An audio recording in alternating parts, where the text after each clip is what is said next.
Okay, so one of the questions we've been getting asked quite a bit lately and asked to do a post on is what's the real estate market been doing and what's it currently doing and things like that. So we thought we'd put a little bit of information together. If I take a look back to say the start of last year, we saw probably this slide in the real estate market that was at the end of the boom. There was a few things that changed that boom, a few things that were put in place to slow the market down. And it was probably the first time vendors for a while had been told that their property wasn't going to be worth maybe what they thought it was. So that increased days on market and a lot of properties didn't sell. Clearance rates obviously went down and that sort of dragged in through the case of all of last year. And then we got towards the end of last year and we started to see a few properties sell as people started to probably catch up to what the market had moved to. Moving into the new year, it was unsure, and we even wrote an article about this as to what would happen with the new year. There was a little bit of a resurgence moving into the new year. We saw a little bit more positivity around buyers and sellers, but then it started to slow again. And I think leading up to the election, that's one thing that always does slow real estate down. So moving into that election, there was some uncertainty. And as we got to the election, that was around Easter time. And we noticed a big change in the market there. And it literally bounced off the bottom, in my opinion. And the way we saw that, especially from open homes, was that buyers, all of a sudden we were getting before Easter maybe 18 people through our open home on a first week, and that was considered pretty good, to suddenly change into around 60. So that was a really big increase in performance.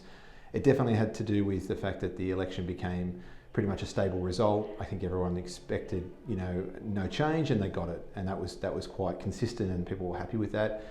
Then we also had APRA, which was a really big one that released the assessment level.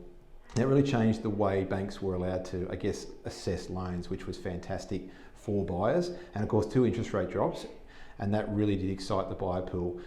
Because of that though, I think leading up to Easter, what we did also notice was that the stock levels dramatically reduced. So prior to Easter, we were seeing in the Sutherland Shire, if we go back to some of our New Blooms episodes, we noticed that stock levels were around 1,200.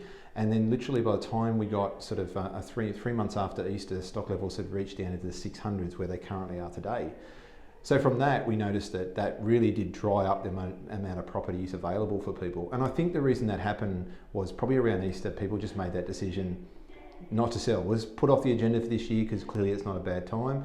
But very quickly, as I said, the market bounced off the bottom and recovered and really accelerated up because of those low stock levels, and then increased activity to the buyer pool because of those changes in lending and interest rate drops. So consequently, now people are starting to see that potentially maybe it is a good time to sell. However, stock levels are still very, very low, and that spring hasn't really saved the buyer pool, unfortunately. So that's where we're really seeing the market at the moment. I think during the rest of this year, we might see a slight increase in stock, but still probably not enough to solve the problem of the supply and demand issue that we're incurring at the moment. And we've just had another interest rate drop, and we're probably going to get another one. So if you're thinking of buying or selling, certainly have a chat to us and we can talk to you about what your options are.